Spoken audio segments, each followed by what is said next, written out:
a tough victory in the last minute, so we know what to expect from a really well-coached, tough, and physical football team. So with that, we'll open it up to questions. All right, Coach, your first question is from Tim Priester. Okay, Tim. Brian, good afternoon. Two questions, one on red zone offense, the other on third down defense. Yeah. Your touchdown percentage in the red zone last year was outstanding. Yep. It's been a little bit of a struggle this year. What are your points of emphasis moving forward? I'm sure not having Chase Claypool makes it a little bit more difficult. And then secondly, third down defense. You mentioned that the other day after the game, but you're second in the country. Yeah, it's pretty good. I assume you're including fourth down defense with that. Yeah, no, I mean, if you look at what we've done defensively, we're really good on third down defense. There were a few plays that we needed to get off the field in the third quarter, specifically in which I was talking about. I don't think, comprehensively, third down has not been an issue for us. It was a key third down here or there, not getting off the field in that third quarter. Defensively, more importantly, it's been if you look at it, it's the first and third quarter, the coming out drives of the third quarter in particular that we're diving a little bit deeper in. But we're playing really good defense, and when you limit your opponent to 45 plays, you would expect a high efficiency there. The real focus is in the initial question and what you posed was, the red zone offense, and so there's a lot of pieces to that, right? It's it's a high level of execution that has to occur, and I've looked at all the aspects of it over the past 24 hours. We have a plan moving forward. But I don't think you need to, spend much time thinking about anything else other than we've got to be better in that area moving forward. And look, I think it's 16 of 21 in the red zone in particular. Now, in 3 instances, that was head coach controlled. In other words, twice I called for the ball to be run out, that we would run the ball to end the game. And one I called a fake field goal. So, we're 16 of 19 in terms of scoring in that area. That's still not good enough. So this isn't to explain away anything. This is that we need to be better. We've examined every area, and there's a lot of pieces to that you can imagine that my attention is at 100% on that's got to be better, and we'll work diligently to make sure it is. We'll go next to Pete Sampson.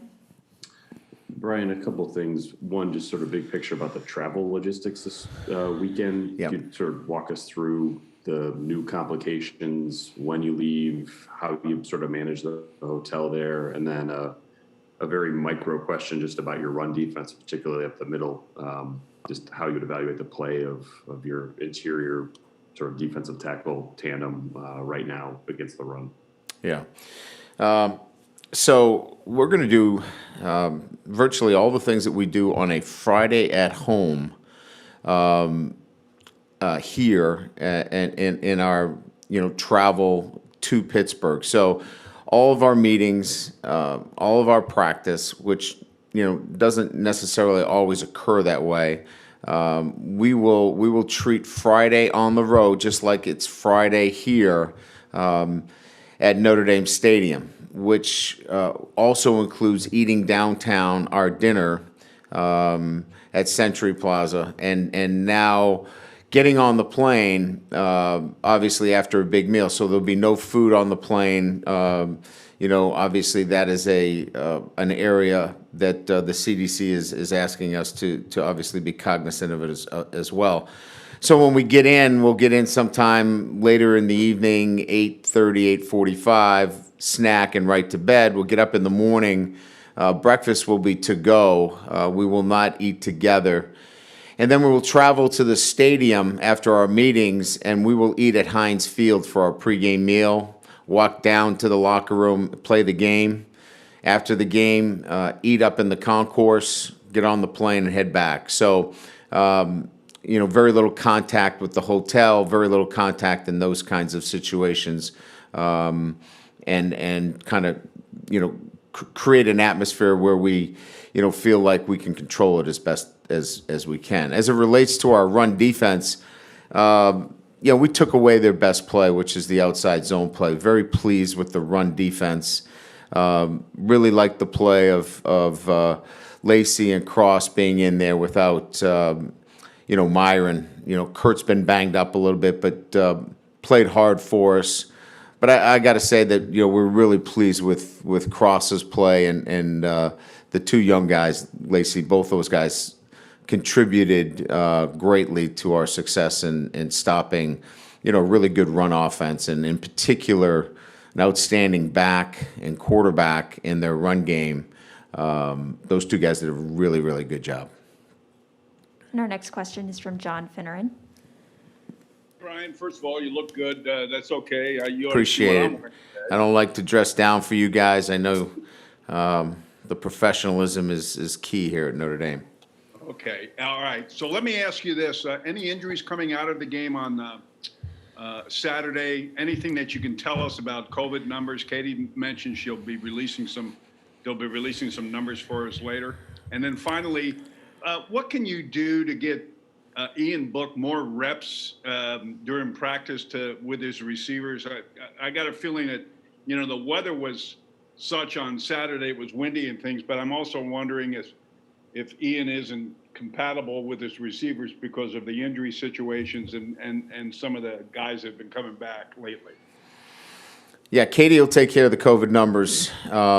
We tested on Sunday, so we'll have those numbers for you within the next few hours. So we should be able to get those out to you. Injuries, a couple of bumps and bruises. Nothing that would hold anybody out for the game this Saturday. Lawrence Keys is still in our concussion protocol. We'll see how he feels today.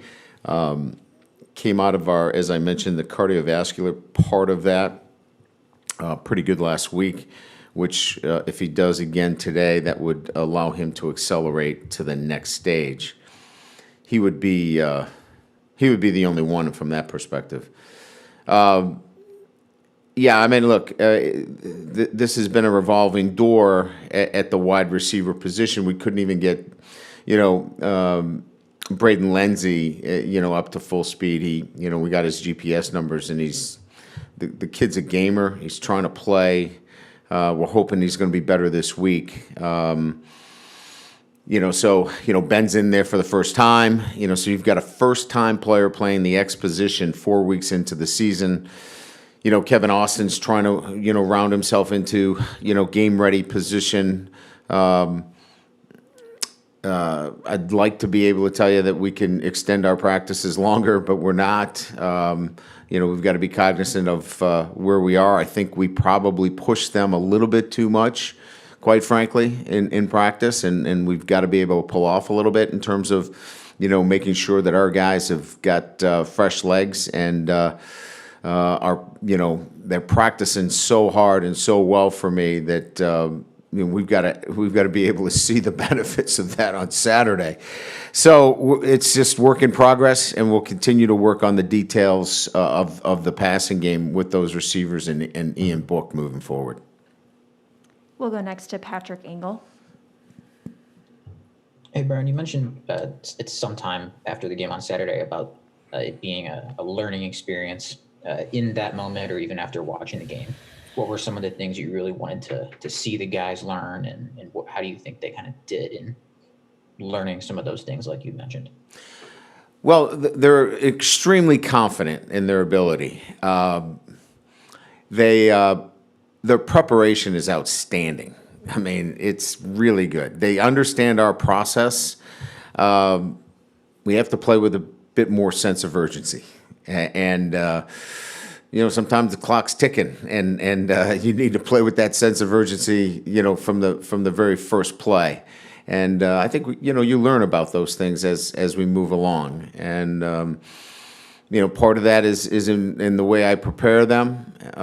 As I mentioned, we've got to be really, careful and cognizant of how they're prepared. And they've got to also understand that, as elite players, turning up that sense of urgency is important as well. So we're all learning. I've got to do a better job preparing them and coaching them, and then they have got to turn up that level of urgency as well. They're extremely confident in their ability and their belief that they're going to win. They've won a lot of football games, but those are the things that we learn together, and as we shape the 2020 football team. We'll go next to Eric Hansen. Brian, I also have a couple of things. The first one is, there's two players, Isaiah Foskey and Jack Kaiser, that are really flash for you at times. I realize one or both of them have missed big chunks of practice, but what's kind of your vision for each of them as you move deeper into the season? The second question has to do with Brendan Clark. I know you need to get all your reps possible with Book and the receivers. How ready is Brendan Clark if he had to step in for a series or more? Foskey and Kaiser are key players moving forward. They're both, guys that as you have alluded to, have missed chunks of playing time, but they have to get on the field for us. And post-game notes, maybe they're similar to yours, but in my post-game notes, they were two guys that, Clark and I talked about in terms of, how do we get them involved more, just like how do we get Joe Wilkins involved more. So there are guys that, that I jot down that I say, all right, these are guys that we've got to get involved more in the game itself, and those two guys were certainly part of my post-game notes. Clark gets 40% of the reps, and he gets a good chunk of them. We give Drew Pine some reps as well. His preparedness is such that he's like any backup quarterback that would be coming in and getting first time action. So. There's a lot of things that he can do. There's some things that we would have to modify for him, but he's fortified with a really good offensive line and a support cast around him where he doesn't have to win the game. He just can't lose it. Again, I think we've prepared him to go in and play, but I think across the country, most head coaches, would prefer to keep their starters in there, and keep them healthy. We'll go next to Tim O'Malley. Coach, following up on that, you've had 3 different Buck starters in 4 games for various reasons. How do you evaluate that position? And just one housekeeping item, I didn't see Jameer Smith on the depth chart. I think it's the first time. Yeah, the Buck position has been one of extreme competitiveness. All those guys are competing their tails off for playing time, and quite frankly, I think it's still one that's evolving. If Clark was sitting here today and talking about the position, I think he would feel really good about all 3 of those guys and would talk glowingly about all 3 of them. But it is a competitive situation, and all of them are going to see playing time. And I don't know that we're at a point of destination where we can say, hey, this is the guy. They all have skill sets. They all can bring things to the game. We saw Kaiser and what he could do. Shane is, getting a lot of work and doing some really fine things. And, Leofau is really trying to find himself out there because he is an instinctive player that can, get after the quarterback and do a lot of good things for us as well. So they're all evolving. Jameer Smith has left the team. He's decided that he is not going to play football. We'll have some further conversations about what his plans are moving forward, but he's decided that at this time that he is not going to be playing football. We'll go next to Tyler James. Brian, I have a couple questions as well. One, how does play calling change in the red zone with the space available not only in the passing game but in the running game? And then also you mentioned Kurt Hines earlier. When when he's going right, what makes him such a steady force in the middle of the defensive line? Yeah, so play calling does change down there because the defense has changed down there. Teams tend to get in either man coverage or bracket coverage. So, there's a change in, where you are on the field. For us, it's been a lack of execution, detailed execution. And so, we have to spend more time. We have to allocate more time in practice for it. And playmakers need to make plays down there as well. And that's quarterbacks, receivers, offensive linemen. Coaches have to be able to highlight individual players down there. We have to put packages together that, I'm not here to make analogies in all circumstances, but it's a power play in a sense that, you've got to put your sharpshooters in position to score down there too. So, all of that is part of it. And you're putting your offense against what defenses like to do in that area as well. So there's a bit of a chess match. There's a bit of a, matchups are important down there.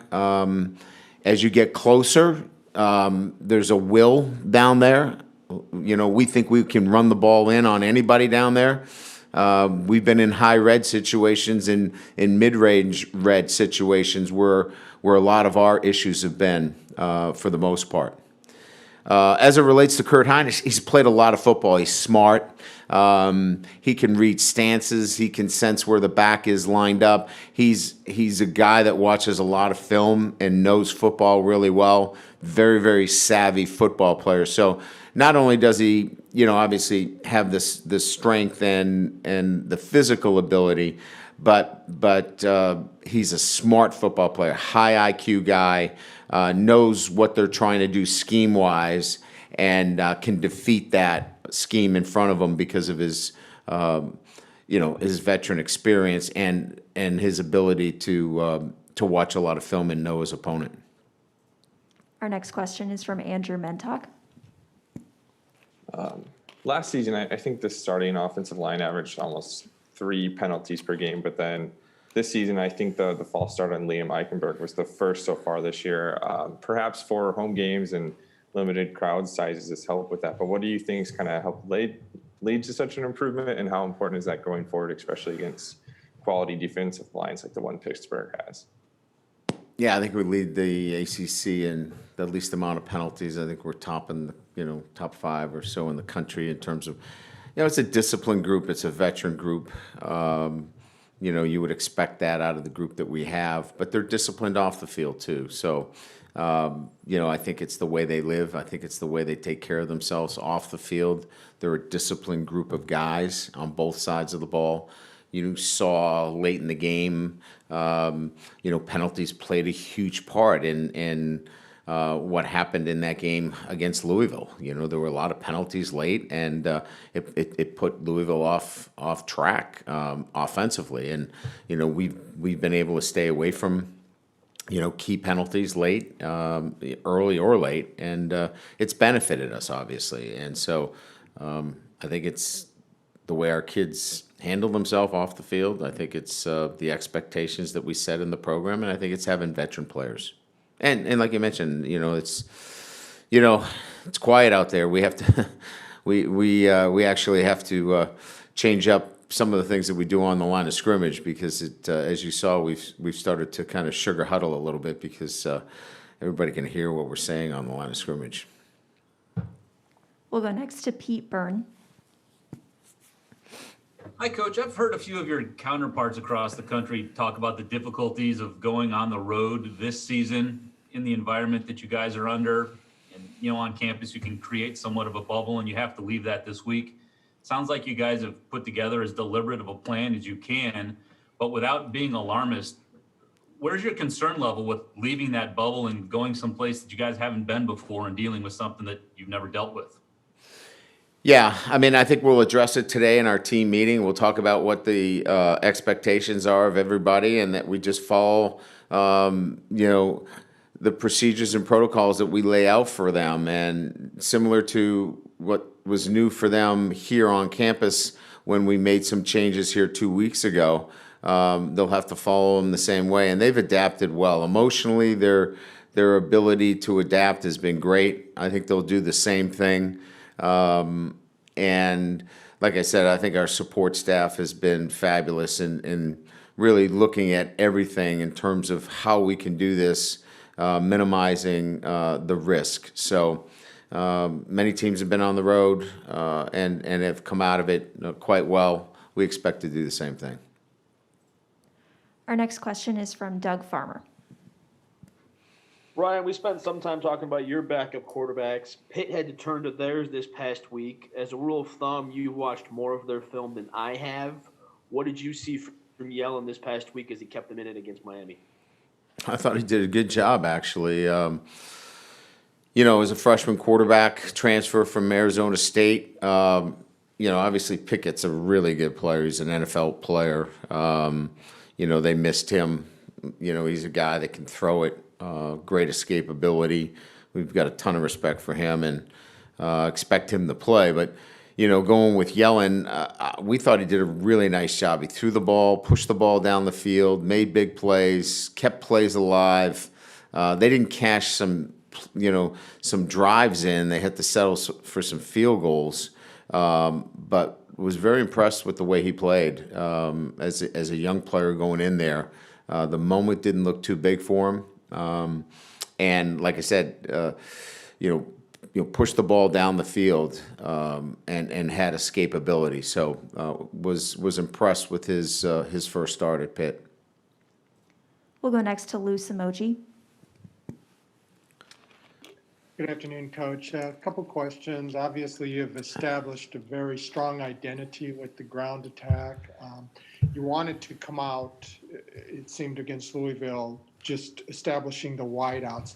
Moving forward, how do you balance that type of strength with what you also want to work in your auxiliary item? And then part two, Tariq Bracy, what's made him such an effective tackler? He came in so small, but a couple times he stopped Atwell kind of in the open field, preventing the yards for catch. And maybe that wasn't a skill set that was thought of as much when he came out, but it seems that's where he's especially been effective, maybe surprisingly. Yeah, good questions. So first and foremost, when I talk about balance from an offensive structure, I've always talked about the ability to be equally as effective throwing it as running it. And right now we're so much better running it than throwing it. I want the ability for teams to respect our ability to throw it. And we came out with the intention that you needed to respect our ability to throw it. We did not complete enough passes where we had opportunities to push the ball down the field. So that's going to continue to be a priority in our focus, that we're going to push the ball vertically down the field, and we're going to have to be better at it. And so that's going to be a focus and a priority as we continue to strengthen, this football team. We got to continue to grow. We got to continue to get better. We know where we need to get better moving forward, and that is, attacking the ball down, attacking defenses down the field in our passing game. And we're not there yet, and we got to get going. As it relates to Tariq Bracy, Mike Mickens is a huge reason. And all you'd have to do is come out to practice. Many years I'd come out to practice and DBs would backpedal and backpedal and backpedal and backpedal. And I am not a big backpedal guy. I don't think a lot of great things happen when you're backpedaling, because the guy on the other side is running forward. And the guy that runs forward usually beats the guy that backpedals. So we've done away with a lot of backpedaling, and we tackle. And I think that emphasis on tackling that Mike has brought has really shown itself, and in particular with Tariq. Tariq also has done a much better job holding his weight during the season. He's taken nutrition seriously to the level where he's holding his weight in that 180s, 82, 83 range, stronger in the weight room. So add all those things together, and that's what you're seeing with Tariq Bracy tackling. We'll go next to Carter Carls. Ryan, I seem to recall you guys like Jordan Addison on the defensive side as Yep. a recruit, and I know you guys had some interest in him. What kind of went into your interest with him, what you remember from him as a recruit, and what has kind of jumped out to you so far about his start to his true freshman season? Yeah, we liked his length as a corner. We were looking for longer corners, and he kind of stood out, from that perspective. It didn't work out, for other reasons, but I think he's going to be a premier player in this league. He's coming into his own. I think they're finding that he's going to be that kind of player. Obviously he's going to get bigger. He's going to get stronger, more physical, but he's a fine player right now as a true freshman, and he's only going to get better. So, we thought that, early on in our recruiting efforts that he would be a guy that would, do well, at the cornerback position because of his length. And that's kind of what's, stood out to us. But obviously he can play other positions as well. And, we're finding out that he's going to be one of the top receivers in this league for a few years now. And we'll wrap it up this afternoon with Angelo DiCarlo. Coach, you guys are creatures of habit, obviously, as coaches and players, and 2020 has not allowed that by any means. Being now this far into the season and having to go on the road for the first time, is your anxiety more about off the field or on the field this week? And then also, what's the biggest challenge Pitt poses for you on the field? Yeah, I paid strict attention to the protocols and procedures and our travel. Spent a lot of time leading up to, this Pitt trip. So we've done a lot of work even while we were at home here over the last couple of weeks with this trip itself. So I think if I was just now starting to wrap my, head around this trip to Pitt, I might be a little bit overwhelmed, but we've been working on it now for a good 10 days to 2 weeks in terms of, how we're putting this together. And as I mentioned, we've got a great support staff that has spent a lot of time advancing this and putting it together. So I feel pretty good where we are, which allows me to focus on the preparation of our football team, our coaches, and players, and getting them ready for a really good football team in Pitt. Pitt's... Look, Pat Narduzzi coach football team is tough. It's rugged. They're always going to play Notre Dame hard, and they've got some game wreckers on defense. Quite frankly, they're going to get after the quarterback. They're going to play physical, and they're well coached. They also play great special teams. They've kept themselves and won some games because of special teams. So well coached, tough, physical. They got some game wreckers on defense. That'll keep you up at night. All right, and we will wrap it up there. Thank you very much, Coach. Thank you.